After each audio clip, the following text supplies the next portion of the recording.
Paz do Senhor Jesus, amém? 11 anos, eu tinha cabelo.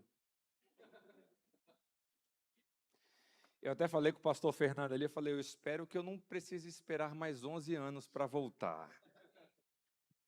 Que agora eu estou pertinho. Não tem nem passar já era mais, ó, pertinho. Deus nos trouxe aqui para Itapema, estamos co-pastoreando uma igreja muito especial, a Igreja Vida Plena. Eu estou aqui com o pastor Fernando, que também é um dos pastores da nossa igreja. Estou com o Mateus, que é um discípulo nosso, baterista.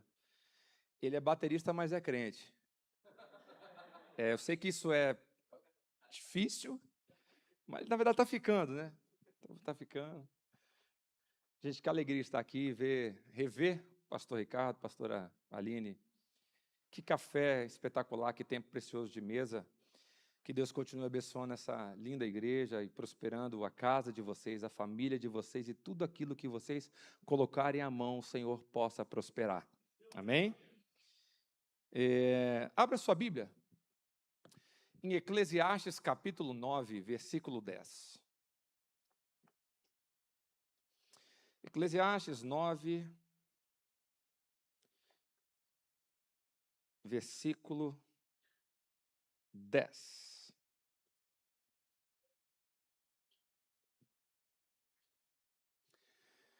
Eu vou ler na projeção no... É esse mesmo, 9 e 10, certinho. Acompanhe comigo a leitura. Tudo que vier às suas mãos para fazer, faze-o conforme as suas forças.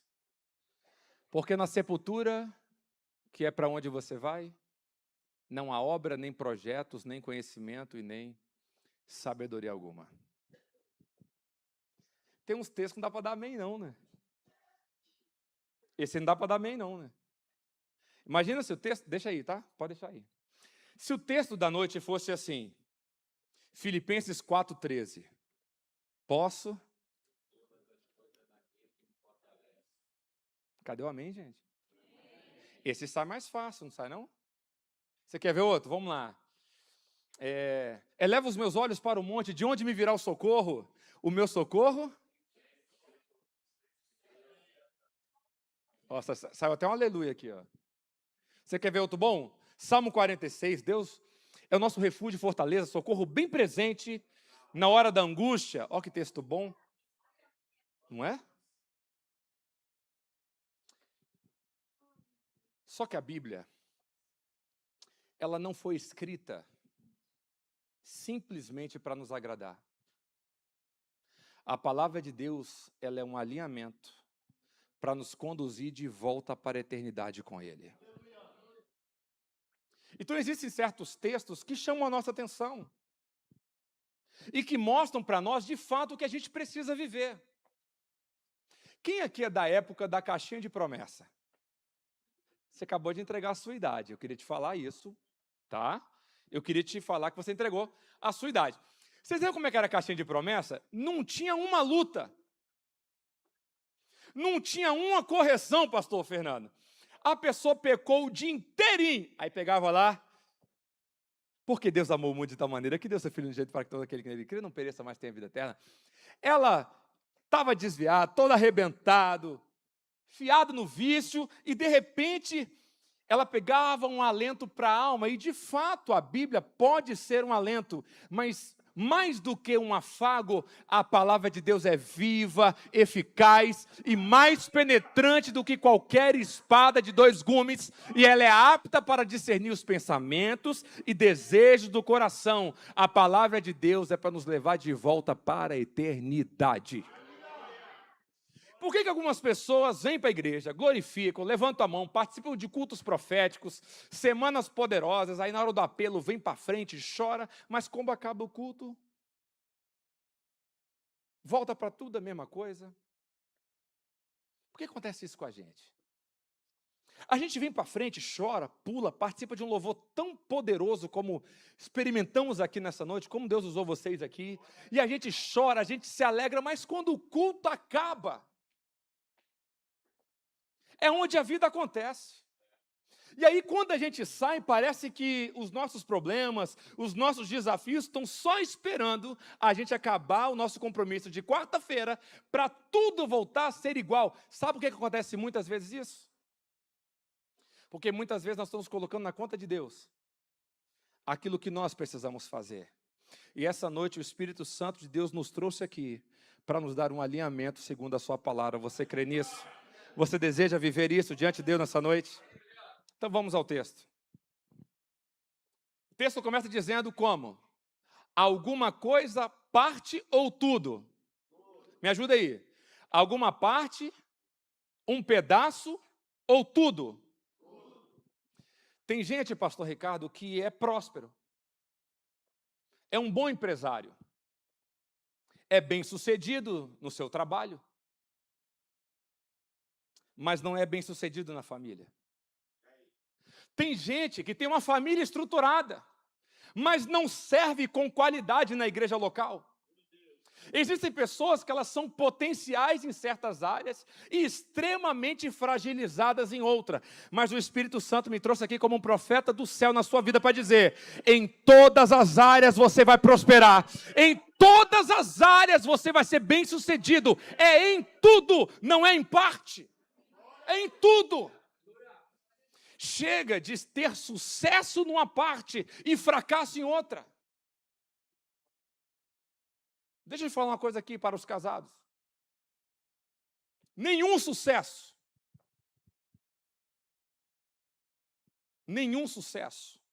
profissional vale a pena se sacrificar a sua família.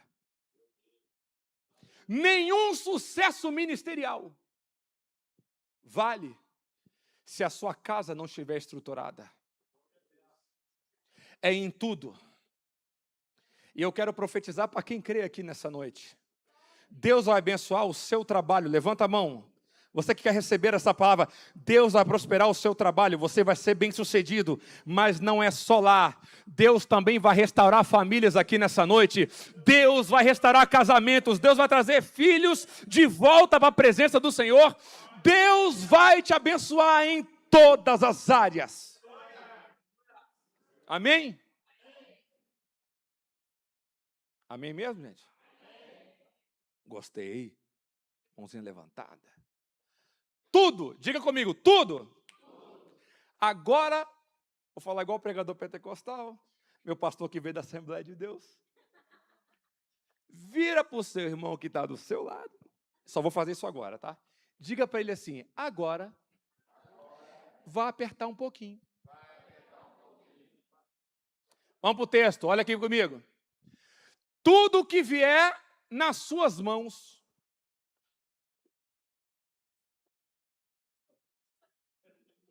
olha para mim aqui, olha.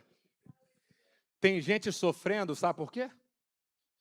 Porque está querendo fazer coisas que Deus nunca entregou para ele fazer. Tem gente padecendo no ministério, pastor Aline, porque está querendo fazer o que Deus nunca entregou para ele. Porque a Bíblia diz que o fardo do Senhor, se está pesado, não foi Deus que te deu. E aí tem uma frase que eu gosto muito. Você sabe por que a grama do vizinho, ela é mais bonita? Você vai gostar dessa frase. Sabe por que a grama do vizinho é melhor? Porque tem duas pessoas cuidando dela.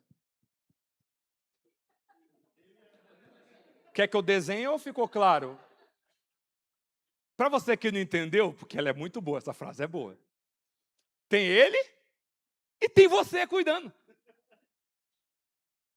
Deixa eu te falar uma coisa. Eu uso rede social. Tenho Instagram. E está tudo bem. Só que tem gente assistindo a vida dos outros, enquanto a própria vida está sendo deixada de lado. Tem gente sabendo quem casou, quem divorciou, quem prosperou, e a casa dele mesmo.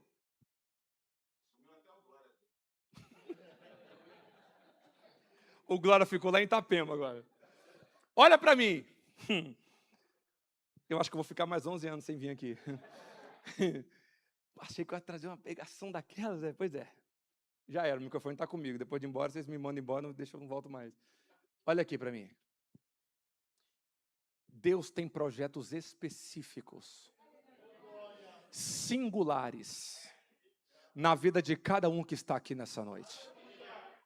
Você não precisa gastar energia naquilo que Deus não tem na sua vida. Sabe por que tem muita gente sofrendo de depressão? Porque ela é extremamente alimentada pela opinião dos outros. Ainda bem que essas coisas não tem ilhota, só lá para Itapema que tem essas coisas. Gente que quando recebe um elogio está inteiro. Aí quando recebe uma crítica, está derrubada. Você sabe por que algumas pessoas são assim? Porque elas não sabem o que tem que fazer. Deixa eu te falar uma coisa. Tem um texto que diz assim: eu sei em quem eu tenho crido. Se eu conheço Deus que eu sirvo, e Ele declara palavras ao meu respeito, com muito respeito, eu quero falar uma coisa para você. A sua opinião. Porque eu sei o que o céu declara sobre mim, e você também tem que saber o que o céu declara sobre você. Eu vou te lembrar. Sabe o que o céu declara sobre você? Você é geração eleita, você é sacerdócio real, você é nação santa, você é povo adquirido. E isso basta. Deus entregou algo para você. Eu quero lembrar algumas coisas que Deus te entregou aqui. Eu quero lembrar. Quem é casado aqui? Só tem um que está feliz, gente? Eu tenho que voltar aqui para dar um seminário de família, eu acho. Quem está casado aqui? Homens! Vamos, gente! Homens, dá aquela semeada, glória a Deus, né? Dá um sorriso, pelo menos, né? Você sabe o que Deus te deu? Eu vou te lembrar. Deus te deu uma família. Deus entregou para você o sacerdócio da sua família. Agora olha para mim. Não adianta homem, quero falar com os homens primeiro, dizer assim: eu não sou um marido melhor por causa dela, ou por causa dos meus filhos. Olha o que o texto diz. Tudo quanto vier à sua mão para fazer. Deus entregou o sacerdócio para você. Se levante como homem de Deus e fortaleça a sua família na palavra. Mulheres, Deus te deu a sabedoria do lar. E o inverso disso é extremamente danoso. A mulher tem uma força de construção, de edifício, de edificar, mas também tem uma força tremenda para destruir. Porque a tola destrói com as suas próprias mãos. Ah, pastor, mas eu não sou uma esposa virtuosa por causa... Não. Deus fez de você uma mulher que vai edificar a sua família. E eu quero, no início dessa palavra, essa introdução da mensagem, eu quero chamar a sua atenção para você entender que essa mensagem ela é individual. Pode ser que alguém saia daqui igual entrou, ou sei lá. Mas alguém vai entender que Deus trouxe alguém aqui para lembrar a você o que Ele confiou às tuas mãos. O que Deus te entregou, não entregou para outro, irmão. O ministério que Deus te confiou, não entregou para o outro. Não adianta falar assim: ah, meu ministério recebe muita inveja, muita calúnia. Aí fala e não faz nada. Não, a partir dessa noite, o Espírito Santo vai tocar em pessoas aqui para serem responsáveis naquilo que Deus entregou. Posso ouvir um amém? O texto continua dizendo: faça-o conforme as suas forças. O texto podia acabar aí, inclusive, né? Já estava ruim, né? Já não estava muito confortável. Agora, presta atenção.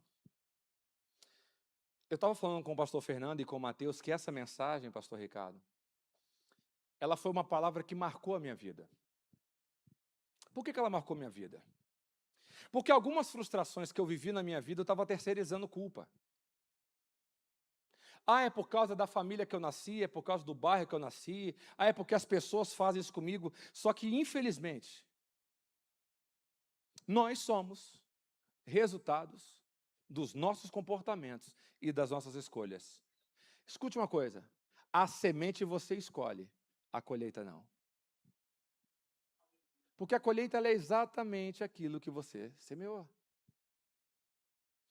E esse texto aqui, essa parte, conforme as suas forças, significa que a força de cada um é diferente. Existem pessoas que suportam determinadas pressões, outras não suportam determinadas pressões. E sabe o que eu aprendi? Eu não tenho o direito de medir a força de ninguém. Porque Deus sabe o que a outra pessoa suporta e o que eu suporto.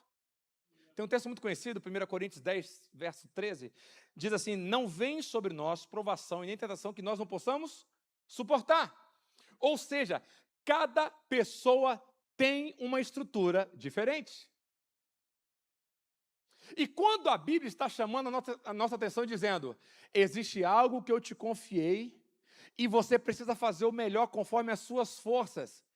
Entenda, Deus não erra. E o que Ele te entregou, Ele sabe exatamente o que você dá conta de fazer. Então não dá para terceirizar. Esse é o problema. Se Deus conhece a minha força, já diria, Deus conhece tua estrutura. Conhece essa canção? Ah, essa música é bonita, né? Mas você nunca pensou que Deus conhece a sua estrutura. Você não tinha pensado nisso, né? Deus conhece a sua estrutura. Sabe o que você suporta. E eu queria que mais uma vez você levantasse as suas mãos, que eu vou liberar uma outra palavra sobre você. Você que está perdendo forças, que está querendo desistir, Deus te trouxe aqui para renovar as suas forças. Deus está renovando forças de pessoas aqui, porque Deus sabe que você suporta. Deus sabe porque Ele confiou algo a você, e você vai suportar o processo. O final do texto, a gente fala no final da mensagem. Gênesis capítulo 37, abre aí. Agora a gente vai começar a pregar. Gênesis 37, por favor.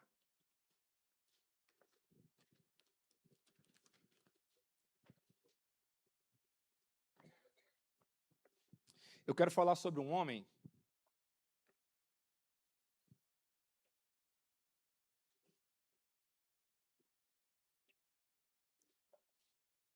que você conhece a história dele e ele é uma referência sobre fazer o melhor em todos os aspectos. E a gente vai aprender algumas lições aqui. Verso 2. Esta é a história de quem? Essa é a história de quem? Quando José tinha 16 anos.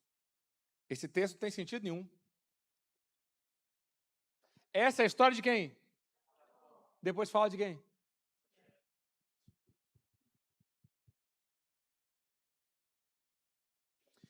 Eu vou te lembrar um pouquinho da história da família de José. José teve um bisavô muito famoso, conhecido como pai da fé. Seu nome? Abraão. Diferenciado. Em determinado momento da vida de Abraão, ele cometeu um erro. E ele conta o que algumas pessoas pensam como meia-verdade. E meia-verdade é mentira, tá? Só para te lembrar. E ele olha para Sara, com medo deles morrerem no Egito, e chama ela de irmã. Bisavô. Guarda essa história. Esse mesmo José teve um avô chamado Isaac. Isaac, tudo que ele cavava tinha água. Um homem muito próspero. Onde ele tocava tinha prosperidade. Porém, herdou o mesmo pecado do pai. Em determinado momento, também chama a sua esposa de irmã, com medo de morrer no Egito. Esse mesmo José teve um pai chamado Jacó. Em concordância com a sua mãe Rebeca, enganou seu irmão Esaú e enganou seu pai Isaque. Então, pensa comigo, bisavô mentiu, avô mentiu, pai mentiu. Qual era a consequência de José? Pois é. Sabe o que eu aprendo com esse versículo? Deus pode, a partir de mim, escrever uma nova história. Eu preciso liberar essa palavra aqui. Você não é o resultado da sua família. Tem gente que não assume os seus próprios comportamentos porque diz assim: ah, com a minha mãe foi assim. Ah, com meu pai foi assim. Ah, com meu avô. Ah, pastor, meu casamento não está dando certo porque eu sou fruto de uma família de divórcio. Eu quero declarar para você aqui, aquilo que aconteceu com seus pais pode ser quebrado na sua geração. E você pode escrever algo diferente a partir de você. Mas essa escolha é sua. Eu posso ser fruto do meio. As pessoas adoram falar isso. Um monte de gente aí falando, você é fruto das 5 pessoas que andam perto de você, é verdade? É. Mas eu posso escolher com quem eu ando.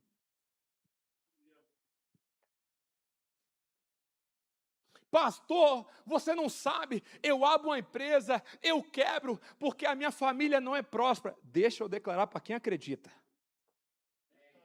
A partir de você, Deus vai prosperar toda a sua geração. A partir de você, toda a sua descendência estará na casa do Senhor. Você vai declarar como Josué: eu e a minha casa serviremos ao Senhor. Os meus pais não conheceram o Senhor, os meus avós não conheceram o Senhor, mas a partir de mim vai ser diferente, vai ser diferente, vai ser diferente.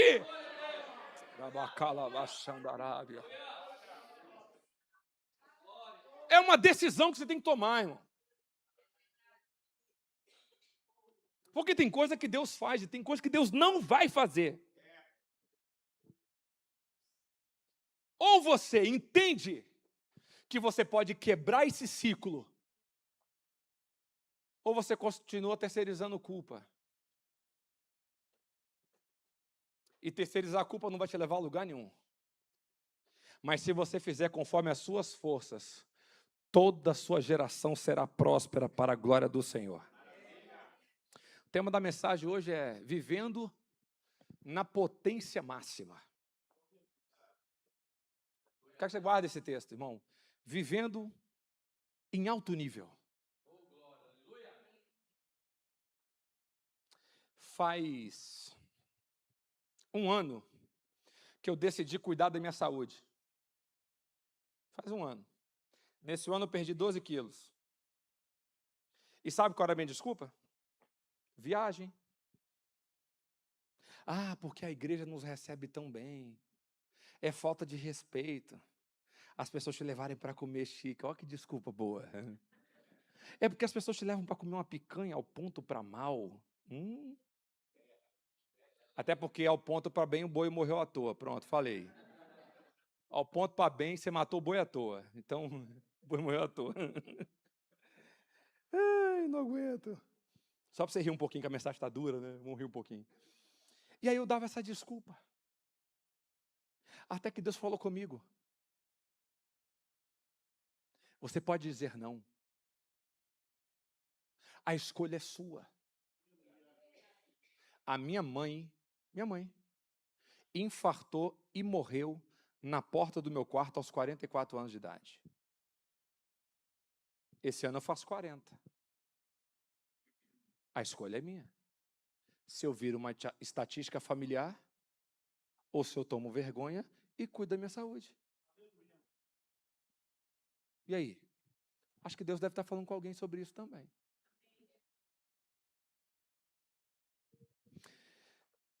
Primeira coisa para viver na potência máxima, entenda que você pode ser a referência da sua geração. Segundo ponto, Gênesis 37, versículo 5, por favor. E José teve um... Vamos, gente. E José teve um... E contou aos seus irmãos. Versículo 9. 9. 9. 9. Hã? Viu essa? Estamos alinhados, hein? Obrigado por não deixar passar vergonha. Obrigado. E José teve ainda um outro sonho. E que ele contou aos seus irmãos, dizendo: sonhei também que o sol e a lua e as 11 estrelas se inclinavam diante de mim. Olha para mim. Pastor, como é que eu faço para viver uma vida excepcional, uma vida sem desculpas? Porque, irmão, quem é bom em desculpa, não é bom em mais nada. Ah, eu cheguei atrasado. Por quê? Por quê? Por quê? Quem é que tem costume de viajar de avião? Eu profetizo que você vai ter esse costume em nome de Jesus. Isso. Pegou-se que deu mole para pegar a benção agora. Gente, você chegou na porta do embarque e falou assim: moça, eu peguei um trânsito em Itajaí. Você pode segurar o avião para mim? O que ela vai dizer para você? Já foi. Alguém que já fez prova do Enem? Irmão, prova do Enem, marcada às 8. Chega às 8:02. Chega. Você vai aparecer no jornal da cidade.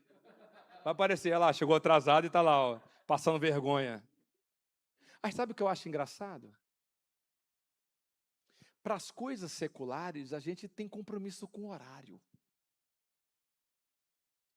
E às vezes, para as coisas de Deus, a gente pensa que pode fazer de qualquer jeito. Esse texto está dizendo aqui o seguinte, que José teve um sonho. E sabe o que eu quero ministrar sobre você agora, nesse momento da mensagem? Você vai voltar a sonhar os sonhos de Deus para você e para sua casa. Parece uma frase de efeito, mas eu vou te explicar a profundidade desse texto. Ele sonhou que o sol e a lua iriam se curvar diante dele. Os irmãos ficaram possessos. Nem acontece isso, né? Quando Deus te entrega uma visão, os irmãos sempre te apoiam, claro. É só a família de José que faz essas coisas, né? Deus está vendo, né? Os irmãos ficaram possessos. Ah, quem é você? Está querendo crescer para cima de nós? Só que aí tem um detalhe, vamos pensar comigo aqui. O texto está dizendo que são sol e lua e 11 estrelas. José tinha quantos irmãos? A cola está no texto. 11. Quantos? Vocês são fera de Bíblia, hein? 11. Então, a gente pensa rápido. Ah, então o sonho é sobre os irmãos que iriam se prostrar. Se são os 11 irmãos, sol e lua é quem? Pai e mãe. Deixa eu te contar. É impossível. Eu vou te provar por quê. Por favor, eu preciso de velocidade agora aí na transmissão. Gênesis 31, 19. Coloca aí, por favor. Estou voltando um pouquinho na história. 31, 19. Obrigado. Enquanto Labão tinha ido fazer a tosquia das ovelhas, Labão, pai de Raquel, esposa de Jacó, mãe de José. Raquel roubou os ídolos do lar que pertenciam ao seu pai. Guardou essa informação? Raquel foi lá e roubou o ídolo. Abre agora Gênesis 31 ainda, versos 30 a 32. Ainda aí no 31, vai lá no 30 agora. Aí Labão, depois que Jacó decide voltar para a casa do pai e tal, Labão encontra com ele e fala assim: e agora que você partiu de vez, pois está com saudade da sua casa do seu pai, por que roubou os meus deuses? Porque Labão percebeu a falta de um ídolo em casa. 31. Jacó respondeu: porque tive medo, pensei assim, para que não aconteça, que me torne as forças, as suas filhas, me tome as forças, que seja morto aquele, olha o que Jacó fala, que seja morto aquele com quem o Senhor achar os seus deuses. Final. Acontece que Jacó não sabia que Raquel havia roubado. Jacó deu uma declaração de morte. Sacerdotes, homens, cuidado por aquilo que você libera dentro da sua casa. Jacó matou a esposa porque falou sem pensar. Olha aí, vamos lá. Gênesis 35, verso 16. 35, verso 16. E partiram de Betel, e havendo ainda pequena distância para chegar a Efrata, Raquel deu à luz a um filho, num parto que foi muito difícil. Segue. Em meio às dores, a parteira disse a Raquel, não tenha medo, pois você ainda terá esse filho. Verso 18. E ao sair-lhe a alma, por quê? Por quê? Morreu. Deu ao filho o nome de Benoni, mas seu pai lhe chamou Benjamim. Olha para cá. Quando José tem um sonho, Benjamim estava vivo. Tanto que quando ele se torna governador, ele manda chamar o menor, então ele já conhecia o menor. Se ele conhecia o menor, Benjamim estava vivo. Se Benjamim estava vivo, a mãe estava morta. Quando José tem um sonho, e a Bíblia diz, o sol e a lua iriam se curvar. A gente pensa que é pai e mãe, mas não tinha como ser. Eu estou sabendo que vocês estão estudando teologia aqui, não é isso? Não estão estudando? Vai começar agora? Amanhã? Ó, coisa boa. Começa amanhã. A segunda aula já amanhã. Coisa linda. Tem uma coisa que eu sou apaixonado, que é a hermenêutica, que é a arte de interpretar a Bíblia, e tem algo que eu acho incrível na hermenêutica, que é a lei da primeira menção. Quando você volta lá para o Gênesis, capítulo 1, verso 16, por favor. Vocês vão entender. Gênesis 1, 16. Está trabalhando hoje, hein, menino? Se não gosta de Bíblia, está aprendendo Bíblia na marra hoje. Deus fez os dois grandes luzeiros. O maior para quê? Governar o dia. E o menor para governar a noite. Quando José tem um sonho, Mateus, as pessoas achavam que era simplesmente sobre a família se prostrar. Mas Deus estava dando uma revelação que o governo estaria sob o cuidado dele. Pastor, aplica para nós para a gente entender? Eu disse que você precisa voltar a sonhar os sonhos de Deus, sabe por quê? Porque tem coisa que Deus te entrega hoje que você não entende, mas faz parte de um plano perfeito de Deus. E quando eu desisto de um plano de Deus, podem ter nações que podem não se alimentar se eu não cumprir o meu propósito. Tem gente aqui que Deus entregou um sonho de uma faculdade e você está querendo desistir. Deus está falando, eu tenho propósito contigo nesta faculdade. Porque foi Deus que te entregou esse sonho. Então existem coisas que as pessoas ao nosso redor acham que são coisa da nossa cabeça. Ah, isso é coisa da sua cabeça. Mas não é não. Se Deus te entregou, tem pessoas que precisam receber de Deus através da sua vida. Volte a sonhar os sonhos de Deus em nome de Jesus. Amém? Terceiro ponto. Gênesis 37, versículo 4.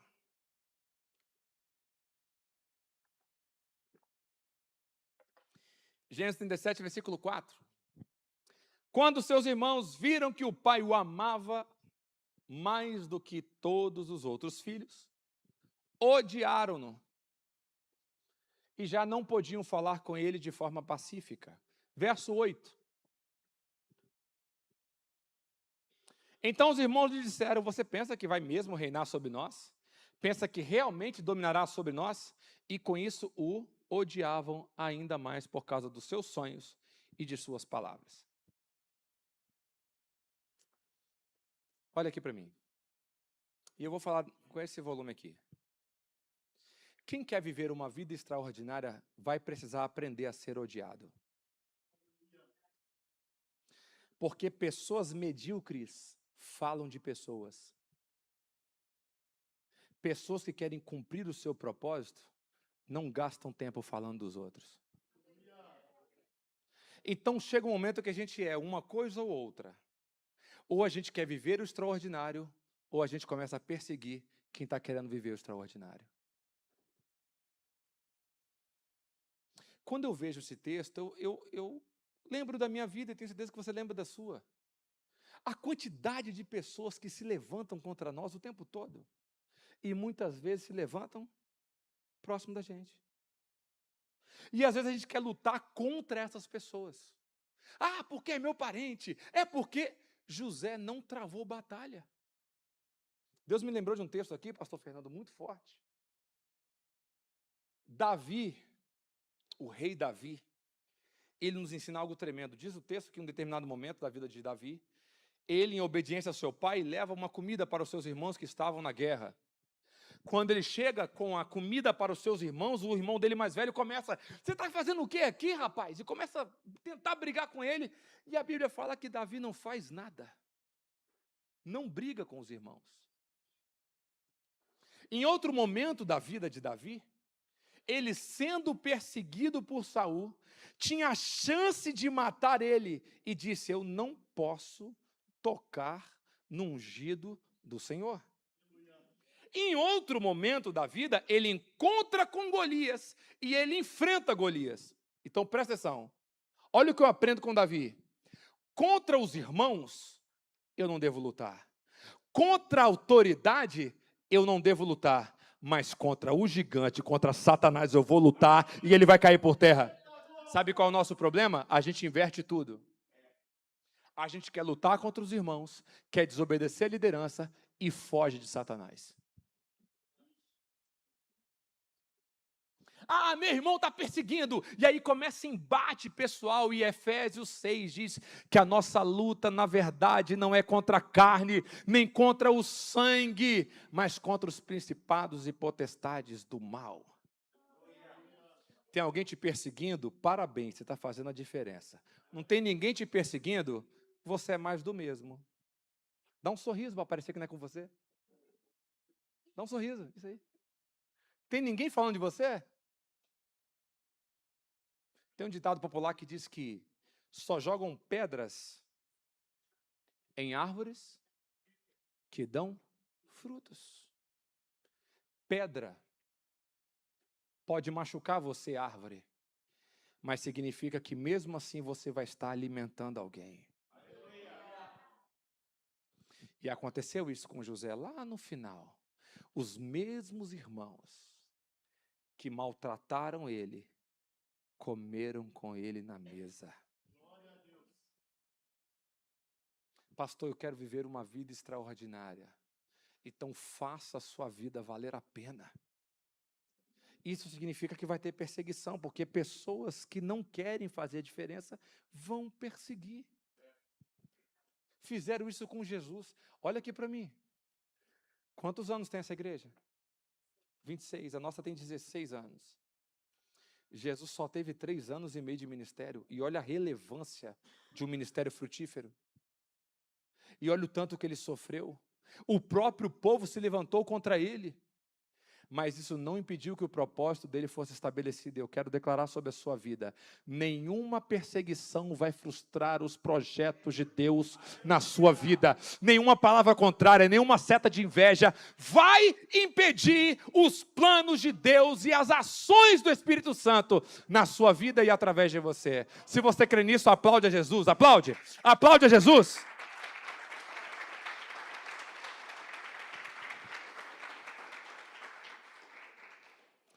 Gênesis 37, versículo 24. Gênesis 37, versículo 24. E jogaram na cisterna, a cisterna estava vazia e sem água. Gente, olha para mim. Ser jogado num poço com água já deve ser algo muito ruim, né? Agora, um poço seco? Essa queda certamente machucou José. Machucou no corpo. Ele bateu no chão. Mas certamente machucou no coração, porque eram os irmãos. E a Bíblia vai dizer que a partir desse momento, depois daquele sonho que parecia tudo bem, as coisas aparentemente ficaram ruins. Só que a Bíblia diz que esse jovem, ele foi jogado num buraco. Depois, foi vendido como escravo. Depois ele chega na casa de Potifar. Depois da casa de Potifar, ele é jogado na prisão. E tem um detalhe. Em todos esses lugares, ele fazia diferença. Você quer ver um detalhe? Abre aí, por favor, Gênesis 39, versículo 1 e versículo 2. E foi levado para o Egito, e Potifar, oficial de Faraó, comandante da guarda egípcio, comprou das mãos dos ismaelitas que o tinham levado para lá. Verso 2. O Senhor Deus estava com José e veio ele ser um homem próspero. Não tem sentido nenhum essa frase. Ele estava preso e a Bíblia chama ele como? De próspero. Ele estava preso e a Bíblia chama ele de próspero. Tem algumas pessoas que pensam por aí que prosperidade é: hoje eu moro de aluguel, daqui a um tempo eu tenho 200 casas. Top, Deus pode fazer. Tudo certo. Algumas pessoas pensam que prosperidade é você andar de bicicleta e agora você tem 10 carros. Tudo bem. Só que nesse texto, José estava sem a herança do pai. O pai dele era rico.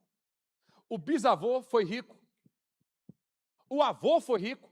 Ele veio de uma família extremamente próspera, mas nesse momento ele estava sendo um escravo. Passou por uma cisterna, foi vendido como escravo, chegou na casa desse Potifar como escravo, mas a Bíblia chama ele de próspero. Sabe o que eu aprendo com isso? Não é o ambiente que define quem você é, mas é quem você decide ser, independente do ambiente que você está. Vamos para a Bíblia?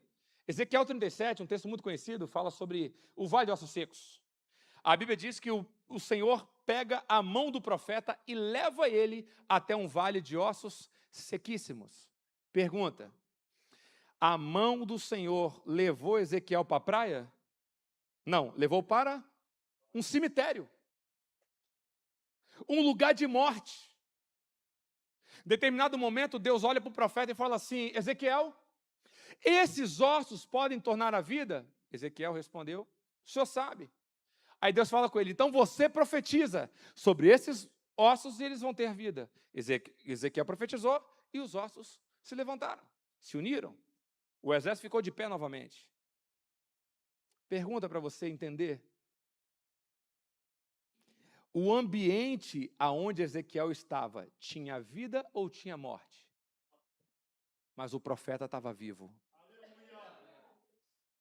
E um profeta vivo muda a história do ambiente. Agora, se você não entender que Deus é com você, a morte do ambiente vai alcançar você. Pastor, eu sou desse jeito porque o ambiente do meu trabalho é muito difícil. Mas você pode se levantar como profeta e declarar vida naquele ambiente. Pastor, mas minha família vive um caos, minha família está desestruturada. Mas você pode ser um profeta dentro da sua casa e mudar a história da sua família. Você não é fruto do ambiente. Você pode fazer a diferença nesse ambiente. Amém, gente? Vocês estão comigo aqui mesmo ainda? Eu sei que seria mais legal uma mensagem que a gente colocasse tudo na conta de Deus, né? Só que eu aprendi que Deus, ele é especialista no impossível.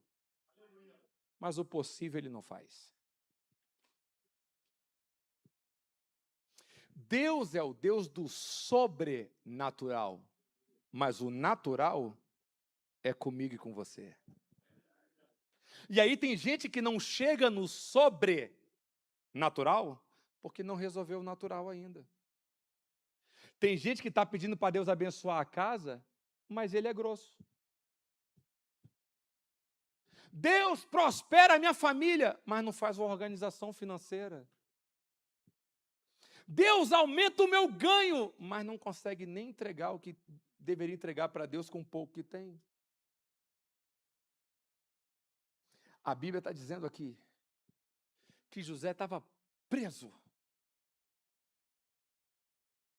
mas Deus estava com ele. Eu quero liberar uma palavra sobre alguém aqui que pode estar passando por um tempo difícil. Deus também está com você nesse cativeiro. Deus está com você nesse ambiente difícil. E quem sabe Deus permitiu você estar nesse lugar para você fazer a diferença nesse ambiente e ser um agente de transformação do céu nesse lugar. A Bíblia diz que Jesus chega com os discípulos em Gadara e tinha um homem preso terrivelmente por demônios.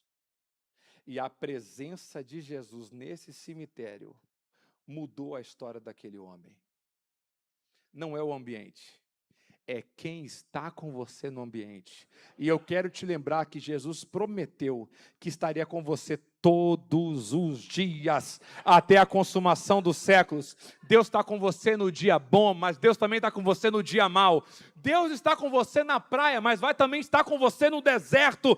Ele te sustenta em todo o ambiente. Amém?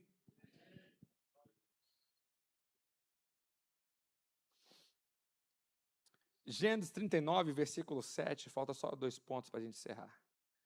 39, verso 7. E assim, depois de algum tempo, a mulher de Potifar pôs os olhos em José e lhe disse: venha para a cama comigo. Verso 8. Ele, porém, recusou e disse à mulher do seu dono: escute, o meu senhor não se preocupa com nada do que existe nessa casa, porque eu estou aqui. Tudo que tem ele passou às minhas mãos. Verso 9. Não há ninguém nessa casa que esteja acima de mim.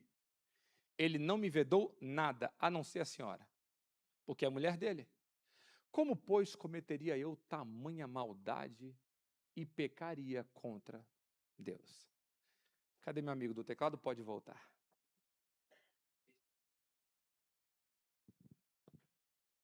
Você sabe por que a gente às vezes não vive uma vida extraordinária? Porque a gente não consegue dizer não. Pastor, mas ninguém está vendo. Você quer ver uma coisa? Esses dias eu participei de um workshop e eu ministraria a segunda ministração. E aí teve uma pessoa que me antecedeu. E ele fez um teste na hora. E era um seminário de louvor. Ele estava com um iPhone na mão de última geração. E falou assim: irmãos, cadê o ministério de louvor? Fica em pé aí. Levantou uma galera. Falou: ó, eu vou te dar meu telefone. Eu vou te dar meu telefone. Eu desbloqueio ele e você desbloqueia o seu. Vamos trocar? Eu fiquei com vergonha, porque ninguém quis ir. Ninguém quis ir. Eu quero que você preste atenção no que eu vou falar aqui. Viver uma vida extraordinária é saber que a presença de Deus é mais importante do que qualquer bandeja de Satanás. Viver uma vida extraordinária é escolher Deus acima de qualquer desejo na terra. Mas pastor, é só um imposto que eu estou deixando para trás? Pastor, é só uma conversinha no direct do Instagram? É só uma... Não! A presença de Deus é mais importante do que tudo! Nós cantamos agora: se eu não tenho a ti, eu não tenho mais nada. Mas entenda uma coisa: sem santidade ninguém verá o Senhor. Pastor, eu quero viver uma vida extraordinária. Eu quero cantar aqui na igreja, quero ver pessoas se levantando da cadeira de rodas. Eu quero ministrar cura, eu quero ministrar palavra profética. Você quer? Então viva uma vida santa diante de Deus.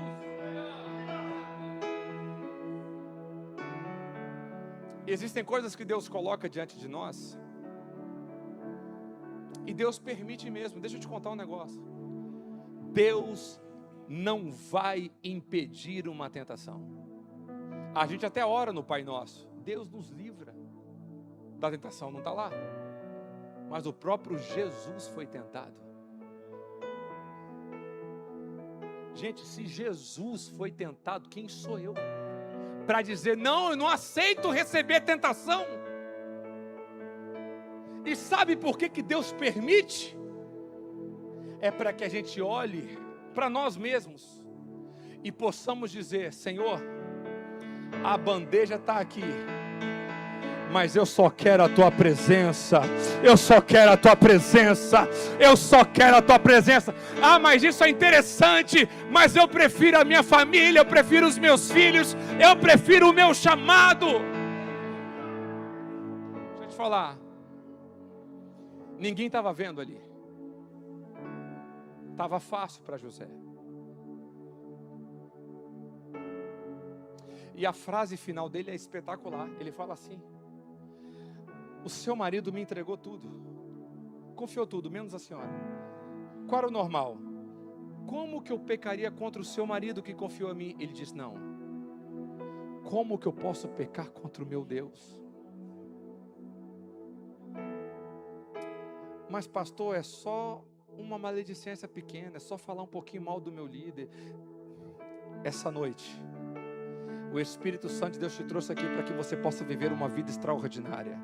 E uma vida extraordinária é uma vida comprometida com a sua família, com a sua esposa, com o seu marido, com os seus filhos e com o seu chamado. Vivendo uma vida santa diante de Deus e dizendo, a bandeja pode vir aqui, mas eu prefiro permanecer na vontade e na presença de Deus. É uma escolha que você tem, é uma escolha. Daniel pensa numa comida boa. Ele olha e diz, eu não vou me alimentar desta bandeja. Daniel, se você não orar para este líder, você vai morrer. A Bíblia diz que ele voltou para o seu lugar de oração, como era de costume.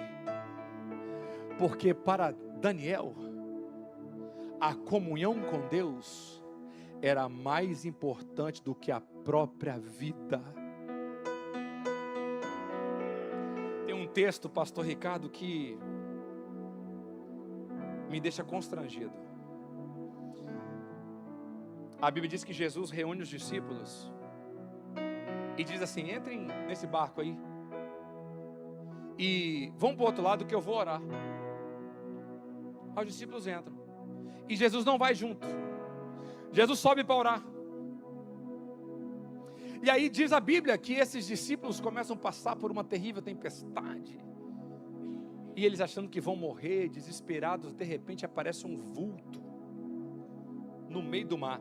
Gente, quem aqui não acredita em fantasma? Vocês tudo acreditam? Que bonitinho. Você tem quantos anos, gente? Irmão, você pode ser o adulto que for. Você está no meio do mar e vê um vulto. Você vai lembrar de todos os filmes de zumbi que você viu na sua vida. Irmão, os discípulos ficaram desesperados. Ah lá, é um fantasma, é um fantasma. De repente, Jesus fala, não temas. E João conhecia aquela voz. Gente, eu conheço essa voz, eu acho que é Jesus. Hein? Aí Pedro diz assim, se é o Senhor, manda-me ter contigo sobre as águas. Gente, não tem sentido nenhum essa frase. Se sou eu lá, eu estou na tempestade, estou vendo uma onda, água está entrando dentro do barco, vento, trovão, raio. Se é o Senhor, acalma a tempestade. Se é o Senhor, para o vento. Se é o Senhor, acalma o raio. Se é o Senhor, me tira dessa circunstância. Pedro não diz nada disso. Pedro diz, se é o Senhor, manda-me ter contigo, porque para Pedro, estar perto de Jesus era mais importante do que ter as suas próprias tempestades resolvidas. É esse o nível de intimidade que Ele quer entregar para você nessa noite. A presença dEle é mais importante do que os presentes dEle. E o último ponto. A Bíblia diz que depois desse não que José falou para a mulher de Potifar, ele foi para o último estágio da dor antes da honra. Ele foi colocado numa prisão. E lá na prisão acontece uma coisa interessante. Lá com ele havia um padeiro e um copeiro. E sabe o que aconteceu lá dentro? Parece algo aleatório. Ambos sonharam. Você não entendeu não, né? Você lembra que lá no início da vida de José, ele recebeu um sonho, mas ninguém sonhou com ele? Lembra disso? E aí José recebeu algo de Deus. Quem estava perto não entendeu nada. E aí ele foi passando por lugares difíceis, mas foi fazendo a diferença. Foi passando por lugares complicados, mas foi fazendo a diferença. Quando ele chega na prisão, aquela unção que estava sobre ele começou a atingir quem estava por perto. Eu acho que você ainda não entendeu. Antes ele sonhava sozinho. Mas agora o lugar que ele chegou começou a transformar todos que estavam em volta. E a mesma unção que ele carregava começou a atingir quem estava do lado. Presta atenção, se você tomar uma postura nessa noite, você não vai precisar orar pela sua família, você será exemplo e toda a sua família será transformada a partir de você.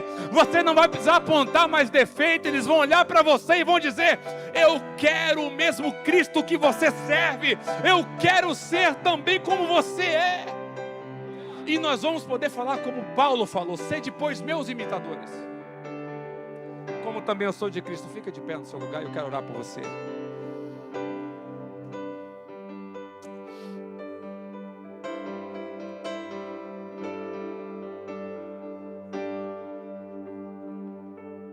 Eu poderia encerrar essa mensagem até de uma forma mais emocionante no final da mensagem, mas eu quero que você tome uma decisão racional, uma escolha de mente. Eu iniciei o culto, a mensagem, dizendo que muitas vezes a gente vem na frente, chora, levanta a mão, e quando vai embora, muita coisa volta a ser como era antes. E por que acontece? Porque a gente entra sem querer mudar. A gente vem transferindo responsabilidade, terceirizando culpa. Mas essa noite Deus está nos dando um presente aqui. Eu vou repetir: Deus está nos dando um presente nessa noite. É uma chance real de transformação. Deus está te dando uma chance real de mudar a sua família. Pastor, como? Porque Ele vai mudar você. Deus está te dando uma chance real de mudar o seu trabalho, mudar a sua empresa. Como, pastor? Porque você não será mais o mesmo a partir dessa noite. Porque você entendeu que Deus colocou algo às suas mãos, e a partir dessa noite você vai fazer o seu melhor. Volta a Eclesiastes 9, por favor. 9, versículo 10. Tudo quanto vier a sua mão para fazer, faz-o conforme as suas forças. Por quê? Na sepultura, que é para onde você vai, não há obra, nem projetos, nem conhecimento, nem sabedoria alguma. Foi ontem, né? Sexta-feira eu recebi uma mensagem no meu WhatsApp. Uma irmã da igreja falou assim para mim: pastor, visita minha casa, minha mãe está muito mal. E eu tinha alguns atendimentos na igreja, e Deus falou comigo: desmarca e vai lá atender. E eu fui lá. E fui atender essa família, uma família muito querida da nossa igreja. Moro num apartamento incrível, lindo apartamento. Último andar, vista panorâmica de Itapema. Lindo lugar. Aí quando eu fui ver a irmã Neide estava em gasping. Quem é da saúde sabe que é uma respiração sofrida, muito próxima da morte. E aí o marido falava comigo assim: pastor, eu só peço ao Senhor, não precisa me explicar nada. ou cura ou recolhe, porque foram 56 anos muito felizes com essa mulher, não quero vê-la sofrer. Isso era sexta. Ontem nós fizemos o velório dessa irmã, tão abençoada, e Deus atendeu essa família. E Salomão, o mesmo Salomão que escreveu esse texto, ele diz que a casa de luto é melhor do que a casa de festa, porque a gente faz reflexões. Eu sei que talvez a sua expectativa para esse culto era uma outra coisa, mas eu quero falar uma palavra do céu para você. Não espere o luto chegar para que você seja melhor dentro da sua casa. Porque a pior sensação que tem é o remorso. O remorso se parece com arrependimento, só que o arrependimento faz a gente mudar. O remorso é uma dor eterna. Eu devia ter amado mais, eu devia ter cuidado melhor, eu podia ter feito mais, mas Deus te trouxe aqui para te dar uma chance. Essa mulher morreu com 72 anos de idade. Para a atualidade, ela morreu nova, porque o tempo de vida tá maior atualmente. Nós não sabemos quanto tempo nós teremos, mas algo é certo. Na sepultura, que é para onde nós podemos ir, se Jesus não buscar a gente antes, não há trabalho, não há projeto, não há conhecimento, não há nada que ser feito mais. Então eu quero te fazer um convite, eu não vou nem cantar um cântico agora. Deixa só o fundo musical.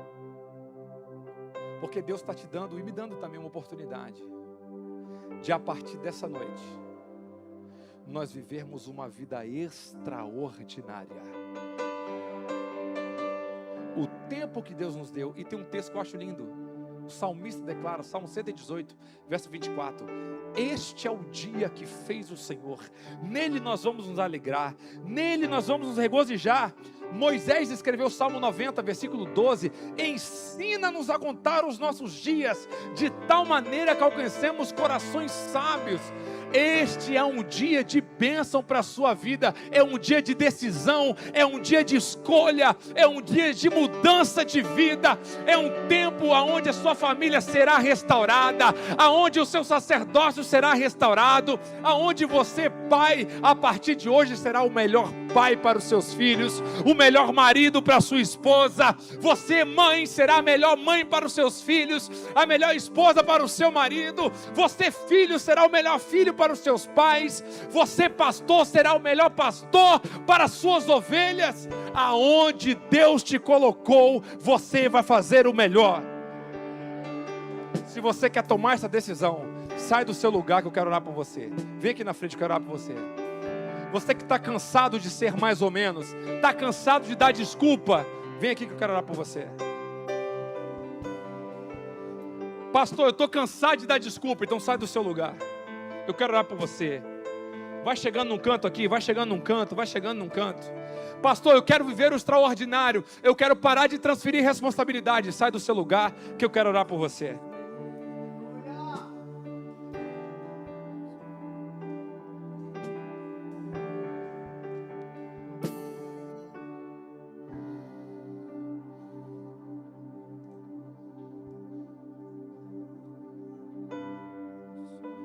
Eu sei que existem convites mais atrativos.